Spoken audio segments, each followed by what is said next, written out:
Bienvenue sur Top Sheets. Dans cette vidéo, je vais vous montrer comment créer un graphique à nuage de points, comment créer une courbe de tendance et comment faire un tel graphique avec deux séries de données.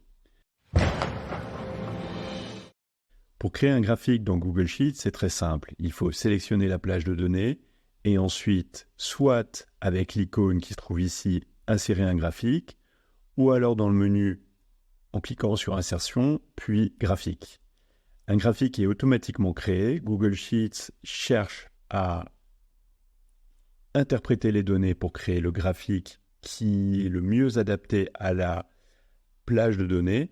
Sauf que ici, il crée un graphique en courbe, un graphique linéaire, et ce n'est pas ce qu'on veut. Regardez bien les données là. On voit les précipitations de la ville A en millimètres pour chacun des jours du mois de mai 2023 jusqu'au 20 mai. Et en fait, ce qu'on souhaite voir ici, c'est plutôt un nuage de points, comme là, dans l'éditeur de graphique. À noter que si jamais cette fenêtre venait à se fermer, ce volet, pour y retourner, il faut cliquer ici dans le graphique, dans les trois petits points qui sont en haut à droite, on clique dessus et on va dans modifier le graphique et l'éditeur de graphique apparaît à nouveau. Et là, le type de graphique, on peut modifier cette information. Maintenant, on a des points qui sont dispersés un petit peu partout. Pour nous faciliter le travail d'interprétation, il est utile d'avoir une courbe de tendance. Pour cela, on va dans Personnaliser et on va ensuite dans Série ici.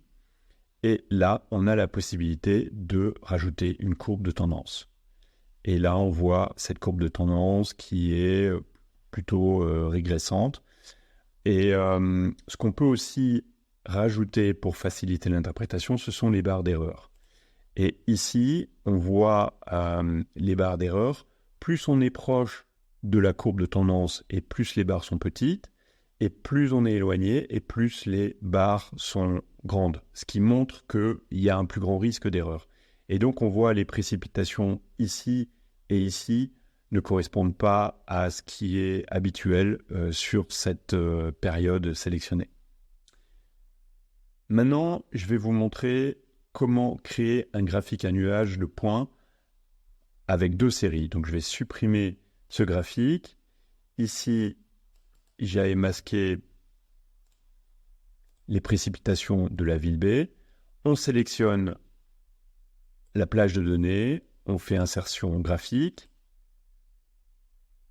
on va dans l'éditeur de graphique, le type de graphique, on souhaite qu'il soit à point, on descend, on va à point, et là, on a les informations pour les deux villes.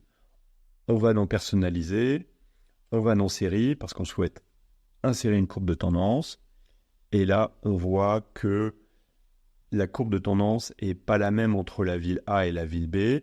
On a nettement moins de précipitations dans la ville B, et on voit ici tout de même qu'il y a des tirs groupés, il y a des clusters, il y a des groupes d'informations qui sont identiques ici.